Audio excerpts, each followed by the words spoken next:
Comic Book Savant, episode 371.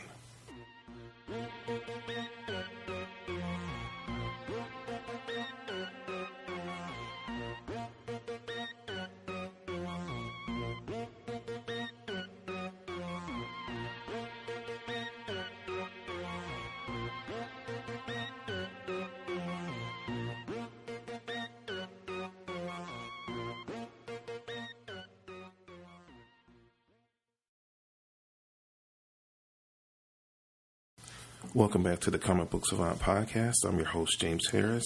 This week, I'm launching a new series on the podcast. It's called Countdown.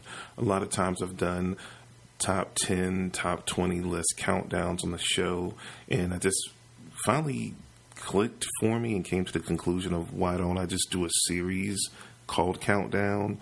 I don't have to be limited by 10 or 20. I could just pick a topic, subject, or theme, or if you guys propose one, we could go through and count down from worst to first on whatever particular topic, theme, or subject that it is. So this is going to be the first episode of this ongoing series. I'll do them periodically. It won't be like a monthly feature or anything like that. I'll just do them as I get ideas for them, but it'll be under the theme of Countdown.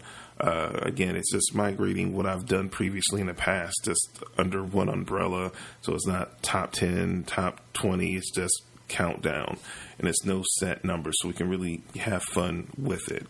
But before I get into that, as always, I'd like to give a shout out to my friends over at the Comics Podcast Network. You can find them over at comicspodcast.com. If you like what I do here and you want to find more comic book related content, it's one of the best places you can go because it's just one website. They are literally a listing of hundreds of different comic book related podcasts there. You can take your time and go and kind of search through and to see what you can find. It's a large variety of podcasts ranging from a single person podcast like myself to roundtable discussions, a two-person podcast. There's some video content in there as well. So you have a large variety, specific to publisher, character, particular teams, if you're into team books. So you have a lot to choose from. So if you have a moment, definitely stop by the Comics Podcast Network over at comicspodcast.com. And then last but not least, I'd like to give a shout out to my sponsor for this and every episode, which is InStockTrades.com. If you're looking for collected editions, trade paperbacks, hardcovers, omnibus, absolute editions, Marvel Masterworks, the DC Archives, anything of that nature that's collected edition, the best place to go to on the internet is InStockTrades.com. They have discounts ranging from $35, $42, all the way up to 50%. If you place an order $50 or more, if you are a U.S.-based customer, you get free shipping within the U.S. If you're an international customer, you still get all the great savings. You don't get that extra bonus, but they do have some of the most competitive international shipping rates around, so you still save a ton of money by shopping with InStockTrades.com. So if you have a moment, definitely stop by there. InStockTrades.com, one of the best places online to get your collected edition or your trade paperback needs taken care of. Now, with all that out of the way, let's jump into episode 1 of this new series, which is Countdown. I'm going to be, this first inaugural episode is going to be based around the MCU villains. And I'm not just including the MCU as a whole as just the movies. I'm also going to include some of the villains that we've came across in some of the Netflix series. Because for all intents and purposes, there have been crossover between the Netflix series as well as the Marvel Cinematic Universe movies as well. We've seen Nick Fury show up on Agents of S.H.I.E.L.D. We've seen Lady Sif also show up on S.H.I.E.L.D. So over the years, they've had crossover with characters. So I thought it was only right to include some of those characters. And they've had some very memorable characters. It's a little unfair in a way because they do have a longer form with 13 hour long episodes compared to an hour and a half to 2.5 hour movie to get to know them. But certain villains we've have had a chance to get to know over multiple movies or films at this point. So I thought I would just throw them all in together and count down from worst to first. Worst on my list has to be Christopher Eccleston as Malekith in Thor: The Dark World. Not anything against him as an actor, because I think he's a fine actor. I just think it was one of the just off things in Thor: The Dark World. It's one of the, if not the weakest, I still just have to say it, I think it is the weakest film in the Marvel Cinematic Universe. And they just didn't give him much to work with at all. He was very one note, just wasn't fleshed out on any level that you would, kind of want to see your villain fleshed out. And this kind of is the biggest example of Marvel kind of at its worst. We've seen them improve in recent movies, getting more balance in with their villains to flesh them out and give them more depth. But this is probably the worst example of them doing it wrong, in my opinion. Next for me would be Lee Pace as Ronan the Accuser. Again, nothing against the actors, because I think all the actors that they've cast to play the roles of villains were very much appropriately cast and brought something in. It was just the drawback of them not really having much script-wise to work with, and then weren't giving enough screen time. Ronan the Accuser from Guardians of the Galaxy, he was just very, very bland. I never really thought of him much as a actual threat at all. He just seemed very whiny, crybaby, like a spoiled brat. Kind of, is how he really came off in a lot of the movie, and it just didn't really work for me. And then he kind of sticks out on a sore thumb. Guy Pearce. The next for me is Guy Pearce as Aldrich Killian in Iron Man 3. Again, this is an actor that I love. I love Guy Pearce. One of my favorite movies of all time is Memento by Christopher Nolan that he starred in. So I love Guy Pearce, his whole career. I like the aspect of his character as Aldrich Killian that, you see him at the beginning of Iron Man 3, buying to try to get Tony's interest and kind of be accepted. And he's like, he has, health issues, and, he's this nerd, just fawning over Tony, trying to get his attention and get his support to help him get his business off the ground. And then you see, through nefarious means, he transforms himself, and you see him years later, and he becomes an adversary. So I feel like he's formidable when you see the progression he goes through, and throughout the movie. So he's kind of standard, but still not as much depth is given to him personally, because they play with the whole idea and the concept of the Mandarin, and he's really kind of the Mandarin in the Ben Kingsley role is more of a figurehead more than the actual Mandarin himself, where Aldrich is really the guy behind the scenes, causing all the damage and funding it and doing all the bad stuff. So, if they could have just had him as the central villain and used that extra time to fully flesh him out in his motivations and so forth, I feel like he could have been higher on the list than what he is. But where it stands, it's kind of where we're at with it. Mads Mikkelsen as Caecilius in Doctor Strange. I thought, again, he was more of a vessel for Demano. I can't never pronounce it. The demon guy, the flaming face guy. He was more of like a vessel for him. He's more of a pawn than a main villain, but he was very formidable in the fight scenes when he felt as a viable threat. Though being used and was kind of being manipulated, he was still, you saw him take out different sorcerers, and when he went and stole the pages, and when fighting with Doctor Strange, and that, in Mordo, he was definitely a threat in his own right, and he was a handful. And he had his minions, and they were on. His henchmen, they were on point. He was a viable threat and villain, but again, it was all about Dormammu at the end of it all. So he was kind of just the vessel for him. So that kind of knocks him down quite a bit. Next for me on the list would be Mickey Rourke. I loved his Ivan Vanko, his Whiplash in Iron Man 2. Mickey Rourke has gone on record to say he shot a lot more of his story and a lot more scenes that definitely hit the cutting room floor. I think, Iron Man 2 had to set up so much stuff, and I think it hurt the movie ultimately because the story was about these two kids, and I liked his motivation. He helped create the arc reactor, and essentially, Tony Stark's father kind of, stole those ideas and kind of casted him aside. So he had a very personal motivation, which I liked, but they were setting up so many different storylines and for the movies to come, and he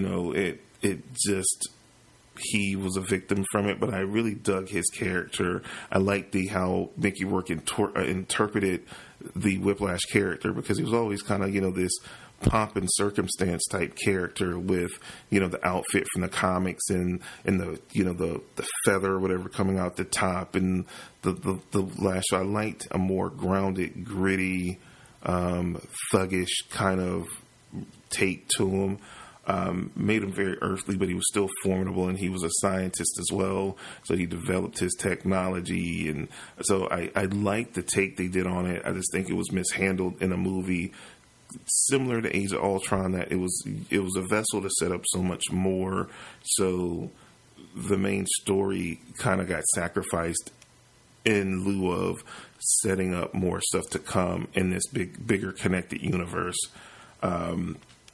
Next for me is Corey Stoll as Darren Cross in Yellow Jacket and Ant-Man. I spoke about this when I did the review, where I felt like he was right on the cusp, and I felt like if they just gave him about 10 to 15 more minutes of screen time, we could have got more of a balance that we've seen in these more recent movies with a Vulture, with a Killmonger. We could have kind of struck that. I think they really did a good job with Corey Stoll's casting him, and him again wanting approval from his mentor pretty much being just a butt, with Hank Pym just being unapproven, just not thinking he was really good enough, and really riding him hard, and this was him, wanting to surpass and take down his mentor for kind of spurning him for all those years. So it was motivation there that just could have fleshed it out a little bit more. And maybe not even 15 minutes, maybe like if you gave him 7, 8, 10 more minutes of just a little bit more history between him and Hank, that you could have, it could have played out a little bit better, and he wouldn't have seemed so cardboard or like cookie cutter from what we were getting at the time in the movies with the villains. I felt like they had the most potential there to kind of change this earlier, sooner than what they had with how they had the villains, because he had a really good performance, and his chemistry with Michael Douglas, Hank Pym's character, really was right there. It was just they didn't give you enough history between the two to really feel his disdain. He projected it as well as he could in the little time he had. You kind of understood, you raised your eyebrows and kind of understood part of the motivation, but they could have shown more of the history of him trying to be accepting and wanting his approval and not getting it every time. Like he would get shut down by Hank. Then you could really see him like that rage. Sometimes it just takes a moment to show that. And I just think if maybe I've seen maybe 2 more scenes, maybe flashback scenes where he was seeking his approval and he was turned away or not seriously considered, would have really worked to make him higher on this list. Next for me is Sam Rockwell as Justin Hammer from Iron Man 2. Again, kind of multiple villain situation. Sam Rockwell has the reverberations of his character from Iron Man 2 has been long lasting in the MCU because we've heard of Justin Hammer's name thrown around multiple times in the Marvel Netflix series as, his guns, his I can't remember what the bullet's called, but the bullet that was used to hurt, that could kill Luke Cage in season 1 of Luke Cage, was created by Justin Hammer's company. Guns that were being sold in exchange in Luke Cage, as well as, I want to say, Iron Fist. His name is bounced around multiple times in the MCU a little bit, but more so in the Marvel Netflix world. And I would love to see him show up again. We saw in Return of the King that he was in prison and he was going through that. So to see, like, it's been at least 8 years. So he's served some time in prison. It would be cool to kind of see him in a cameo kind of appearance, either on one of the Netflix series or even in the Marvel films, where he's this high-end illegal arms dealer, kind of now like in the shadows. He doesn't have to be a major villain in a movie per se, but he could be a complementary character that would pop up that I would just like to see his character used again. He really was funny, really, weaselly. Sam really put a lot into that character in that movie that was just overstuffed. And I think sometime him as a villain has really been overlooked and underappreciated, but I like he has popped up. His name, his weapons have popped up numerous places in the MCU, even though he hasn't directly been seen since All Hail the King, that short after Iron Man 3, which I thought was really cool, him being in that. Next for me is Daniel Bruhl. He plays Zemo in Captain America Civil War, which we know eventually becomes Baron Zemo. It's subtle. And I've watched Civil War, so many times since it's been released. At first I was like, okay, he really wasn't much of a villain, but he's more cerebral than anything else. And they posed a question at the end of Civil War when he's talking to Martin Freeman's character, about did you accomplish anything? And he was like, did I? He did. He wanted to separate and destroy the Avengers. And at the end of Captain America Civil War, I was going to say Avengers Civil War, Captain America Civil War, that he did accomplish his goal. And he had lost everything, so he didn't care that he was going to be, if he got caught, he was going to be in prison, though that wasn't his original plan. He was going to kill himself till, Black Panther saved him. But I would like to see them further this storyline and see him become Baron Zemo, see him to have the Masters of Evil, and do more. I feel like he has proven just that mentally he could beat them. He manipulated situations, and he caused them to not just fracture, he caused them to break up. And, leading into, movies later, we have Infinity War coming up, and the Avengers have still been separate, in this time. So it's had a lasting effect. So I feel like this is a character that can be used again in the future, and I hope they do. And I would like to see the progression from where he is now to progress to the, a take of the Baron Zemo that we know from the comics. Because I always thought he was a cool character. I liked him being a sword wielder and just having that regal kind of arrogant vibe to him, which he kind of displayed in in Daniel Bruhl's portrayal of him so far. And we know he's a master tactician because we've seen it. He came up with a plan. He executed it pretty much flawlessly in the end. So he is definitely a threat to the Avengers and the whole world in the MCU going forward. Next for me is Jeff Bridges, Obadiah Stane in the first, as Ironmonger in the first Iron Man movie. Jeff Bridges is such a good actor to play. He played the friend that betrays, Tony, and he has his own ambitions to want to take over the company and to continue to make weapons when Tony realizes, what damage they could do, and he wants to go a peaceful route. He's one of the more effective earlier Marvel villains for me, as far as on the cinematic stage. I wish it was more. I wish they wouldn't have killed him off. I also, at this point, it's not clear if we're ever going to get any more Iron Man movies, but I always wanted it to be a follow-up in the Iron Man movies where we see Obadiah's son come after Tony, like the first trade of the Matt Fraction run on the Invincible Iron Man. What was it? I think it's called Five Nightmares. I would love to see that and see Obadiah's son come after him, and he's smarter.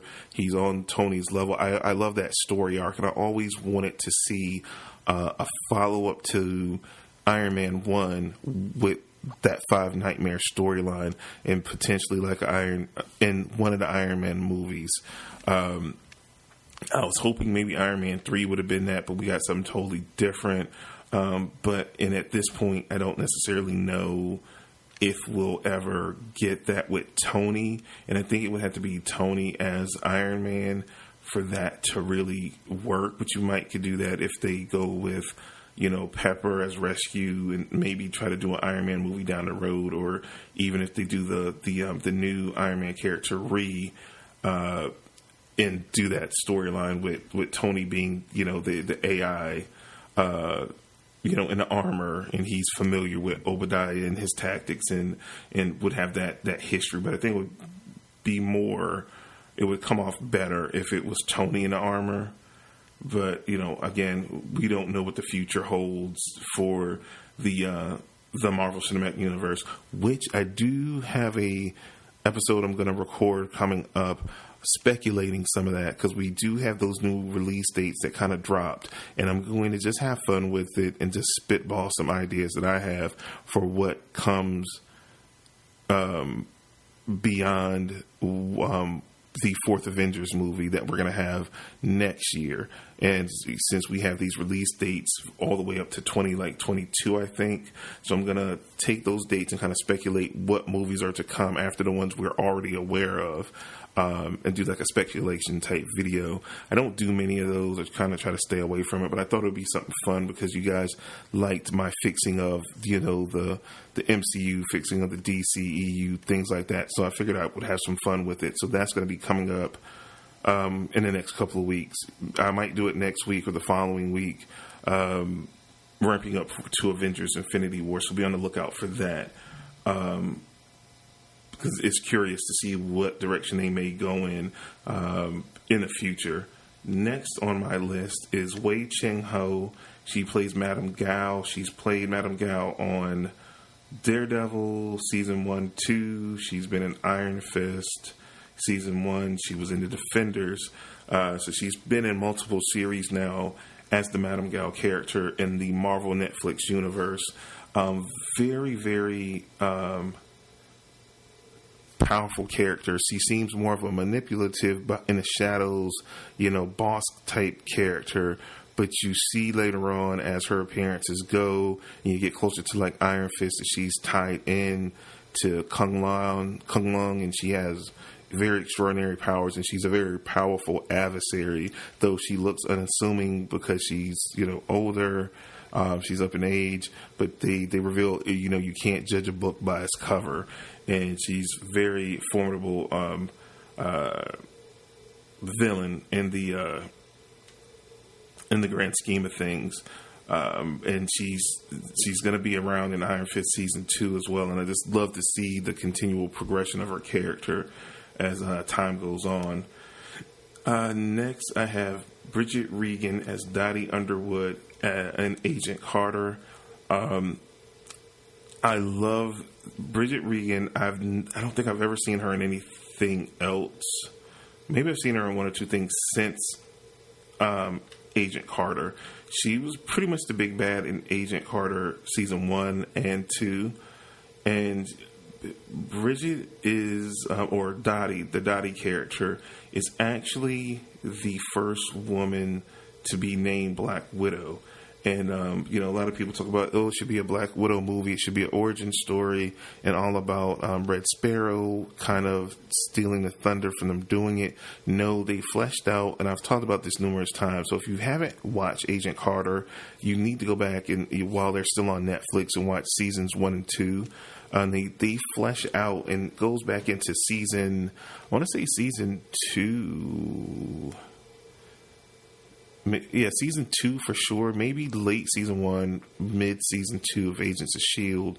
They show flashback episodes of Agent Carter when S.H.I.E.L.D. is first being formed and getting off the ground, and them going to Russia on a mission and finding the Black Widow, what was the beginnings of the Black Widow program, and you get that back. You get a lot of backstory towards what that Black Widow program was all about. She was the first kind of graduate of that program, and she's an integral part in the Agent Carter series, and she's just so deadpan and ice eyes, and she plays, she does whatever she needs to blend in. But she's really awesome, and like I said, the only way you can really experience it is by seeing it. So, like I said, if you got a free weekend, for a lot of people, it's getting closer to the summertime. Spring break is popping up. People might be taking off to do vacations and stuff. If you want to binge something real quick, I think it's only because I think each season of Agent Carter was only like 8 to 10 episodes. Maybe it was just 8 episodes, so it's only 16 total, and I'm like, you will understand what I'm talking about once you see the Dottie Underwood character, like how phenomenal she is. She has that awesome, just balance, but she is a handful for sure.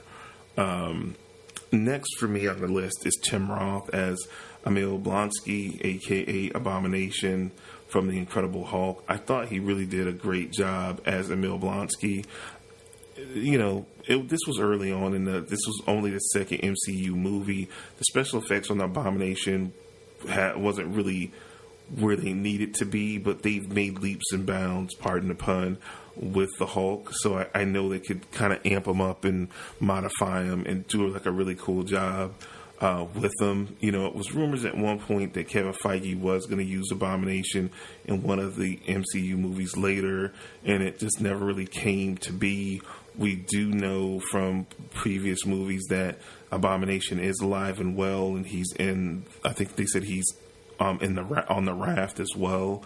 So he still is around. That could be used maybe in Infinity War or whatever the fourth Avengers movie is next year. Like maybe we will finally see the Abomination back on the screen. It would be kind of cool to see if they do pull that off, because we still know he's alive and he's around.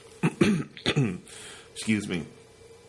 Then we have next on the countdown for me is Brett Dalton as Grant Ward on Agents of S.H.I.E.L.D.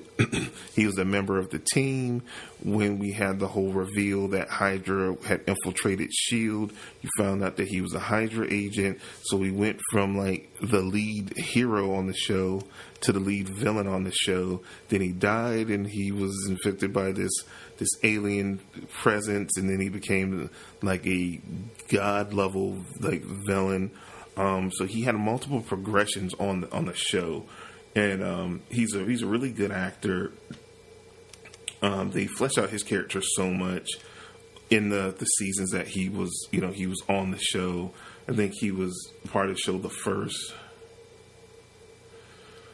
3 seasons, and then even last season he came back in kind of a guest appearance for a little while, and he just played so many different shades of his own character. Then he was a possessed character because he was embodied by an alien that used his body as a host. It takes some chops to do like so many different variations of of one character, but they can each take is vastly different. It reminds me of I can't remember the actor's name, but the guy that plays Harry on The Flash. He's been on every season of the show, but he's been different iterations of the Harry character. He was the Zoom in the first season. He's flipped over so many different versions. One version, the original version on that Earth died. They brought the version from Earth 2. Then he had the Council of Wells, and then he played multiple versions of himself from different Earths. He's done so many different shades. That takes a lot of acting chops to be able to pull something like that off.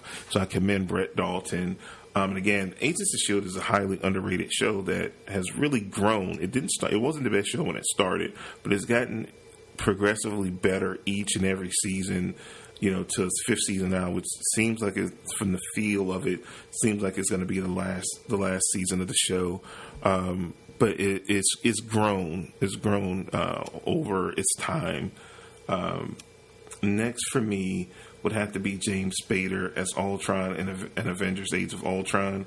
I think James Spader was like the perfect person to do the voice for Ultron.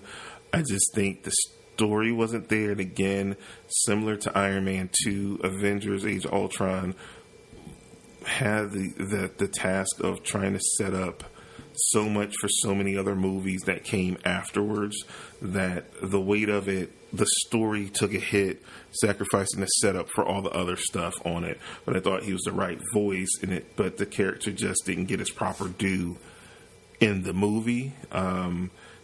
Maybe at some point, if they bring Ultron back, they can bring him back to do the voice, and they do the character more justice than what they did in this movie. Time will tell. Next on the list is Janet McTeer. She played Alyssa Jones in Jessica Jones Season 2. I don't want to spoil too much. Hopefully, you guys have all seen Jessica Jones Season 2, so spoiler alert. She was the villain in Jessica Jones Season 2, but she was a villain in a whole kind of different sense of the word of villain. The reason why I put her so high on this list is that she is magnetizing. Did I say that right? Magnetizing? Magnetic. Just mesmerizing. I can't talk today. She's mesmerizing. She just grasps your attention fully and sucks you in. She can be utterly frightening in one moment, completely hilarious in another, very witty in another.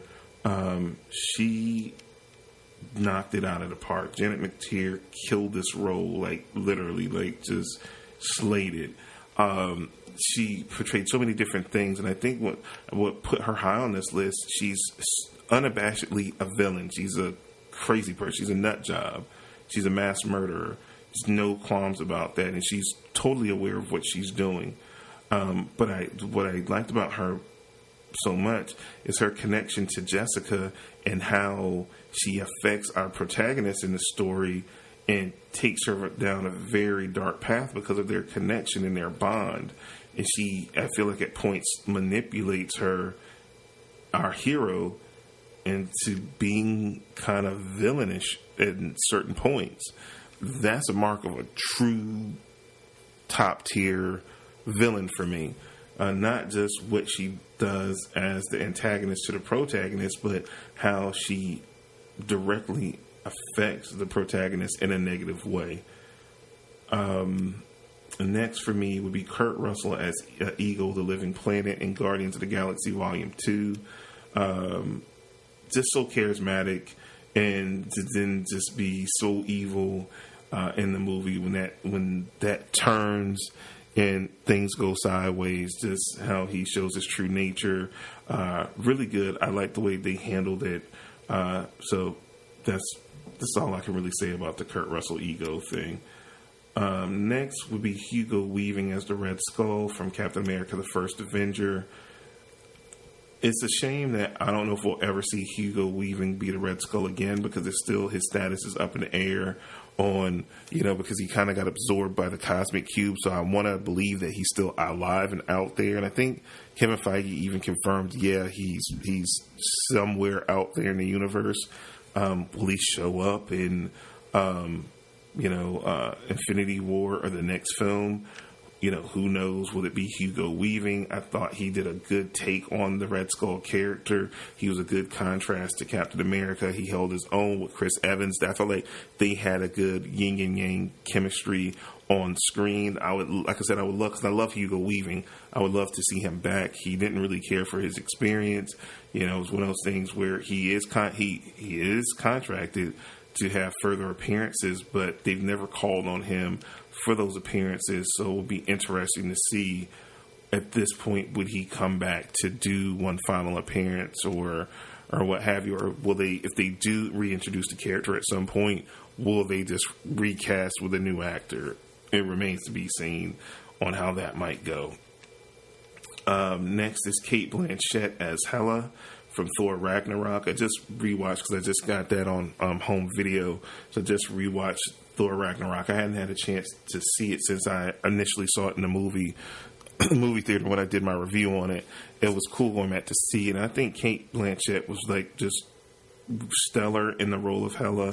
I know we'll be seeing her again at some point, probably in Infinity War for sure. I felt like she was kind of shortchanged because they were splitting that movie between two major story arcs, the Planet Hulk and then the Ragnarok storyline. And I felt like her storyline was a secondary storyline, so she did the most she could with the little time she had, but I wish it could have focused on that Asgard story a little bit more, and we could have really got to see her, Thor, and Loki kind of quipping back and forth, because I thought it was really great chemistry there. And it kind of got lost in the sauce, if you will, how the movie was split. Robert Redford as Alexander Pierce in Captain America, the Winter Soldier. Very unassuming villain, kind of similar to Daniel Bruhl's Zemo character. That he was pulling the strings in the background. When that reveal came, you kind of knew he was a bad guy. But the fact that he got one over on Nick Fury, which is, he always sees everything coming, was really cool how they pulled that off. And, you never think of Robert Redford necessarily as a bad guy, but he did it extremely well, and it works in that movie. And it's one of my favorite MCU movies, and every time I just watch it, I always just love it, because you just necessarily don't see it coming, but when it comes, it's like, ding, he's cold with it. So I love it. Next on my list is David Tennant as Kilgrave in Jessica Jones Season 1. He just had a certain je ne sais quoi to him. David Tennant really did a great job with Kilgrave. He's funny, he's frightening, he has that balance, and he really, he's a really integral part of that first season of Jessica Jones, and his chemistry with the Jessica Jones character. Him having mind control, the way he lashes out at people, and the demented things that he forces them to do and to torture people was something that I had never seen. It was, on screen, it was just crazy. Next is Vincent D'Onofrio as Wilson Fisk, aka Kingpin and Daredevil. When I say dead perfect casting, he is awesome in that role, and he's a quiet fury. And I think, I'm like, okay, he looks the role, but can he really do it?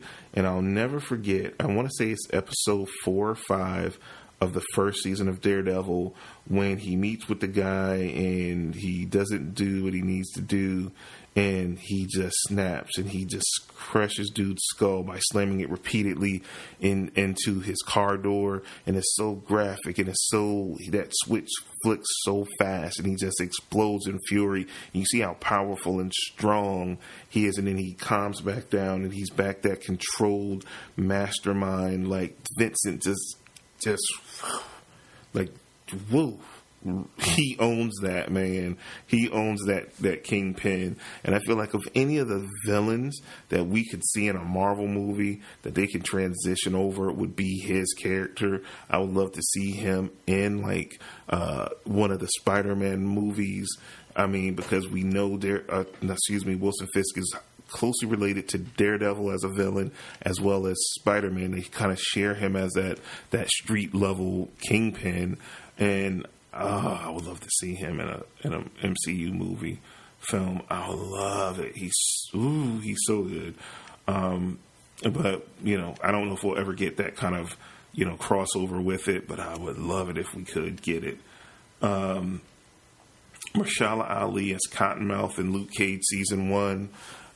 Again, just captivating is the first word that comes to mind when I think about his performance as Cottonmouth. Even though we only get him for like 6 episodes, he is just captivating in the role. He has that swagger to him.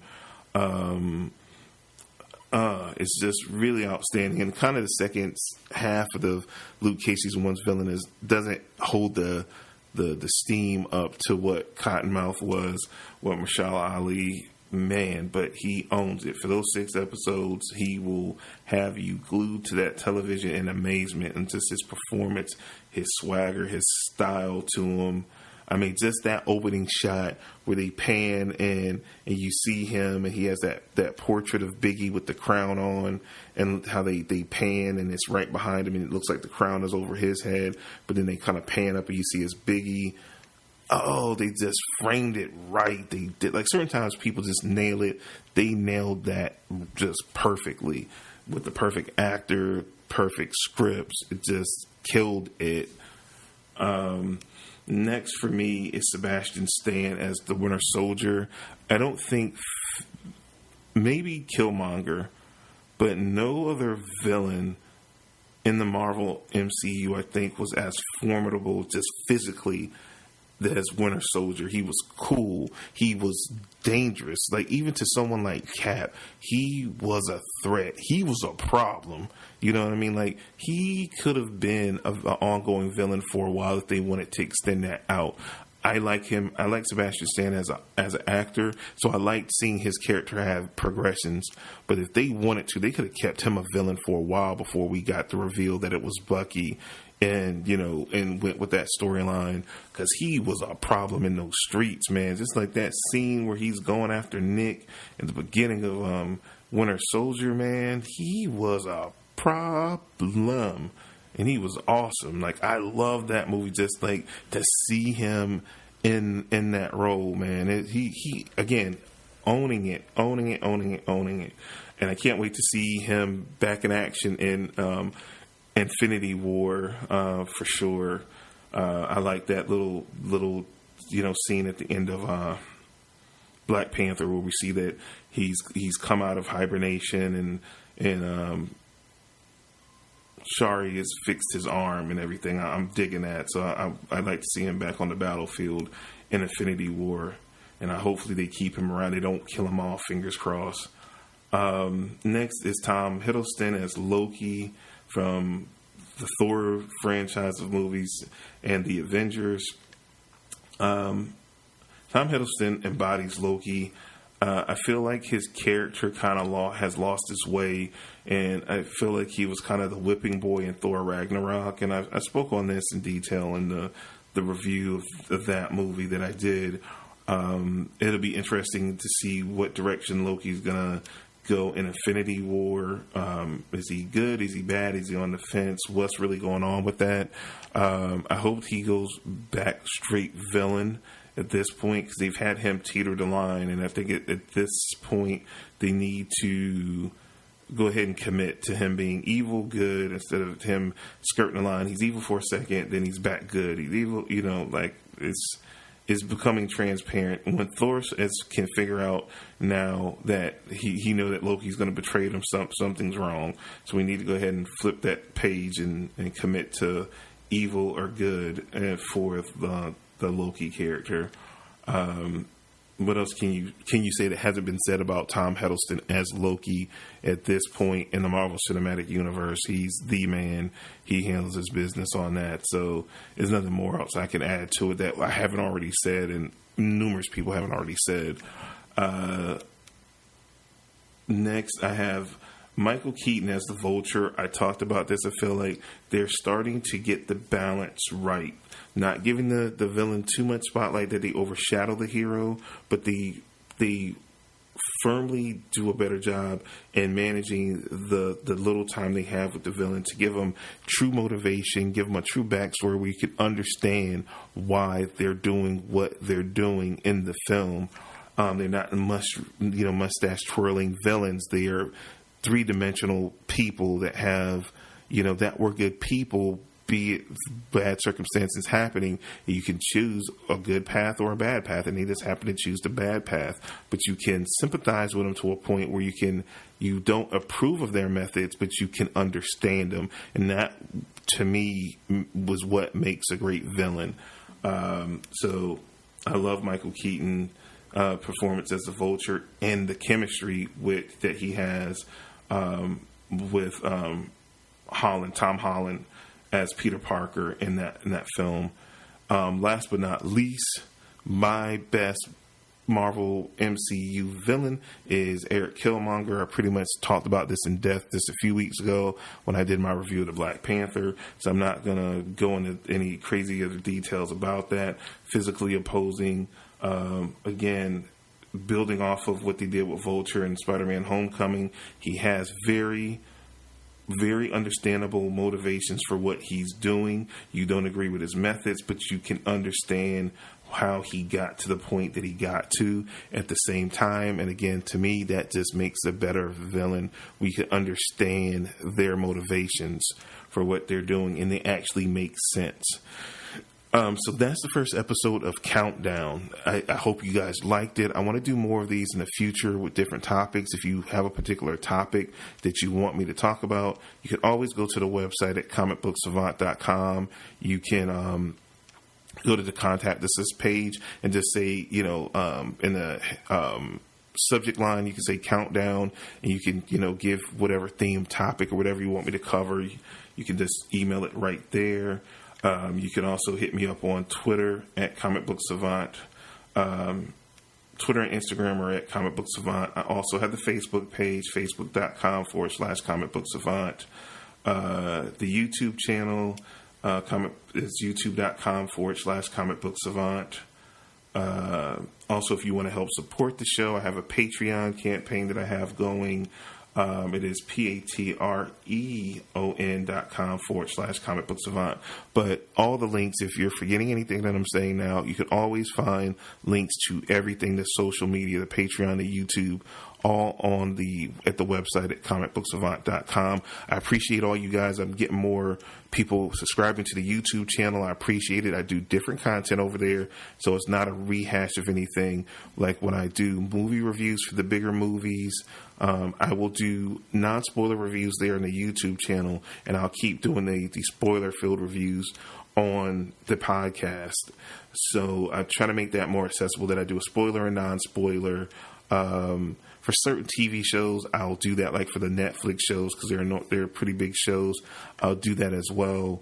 I'll do a spoiler and non-spoiler, so I split that up between the two shows. But I do more TV reviews, one-off trade reviews, talk about some comic book video games and things like that, all on the YouTube channel. So the content's slightly different from what you're getting over here, but it's still all comic book related content. So if you haven't checked out the YouTube channel, I think we're right about 30 videos now. So that I try to keep that content coming out. I do right now at the pace that I'm going, and I'm coming off of being sick, like I explained to you guys a few episodes back. So I'm still going at a pace where I'm putting out one podcast a week and one video a week. So I try to get the podcast out Tuesday afternoons, and I normally try to get the video out Thursday afternoon. So it kind of gives you space between in your week to take in both without you feeling like you're overwhelmed. But like as the summer comes, we have so many big movies and things going on. I'll be ramping up, and I'll be putting out more of both as time goes on. That's my plan anyway. To start giving you guys a little bit more content during the month outside of the 4 episodes and the 4 videos. So be on the lookout for that as well going forward. But that's all I have for you guys this week. I'll be back next week with another episode of Comic Book Savant. You guys take care and you have a good week. See you soon.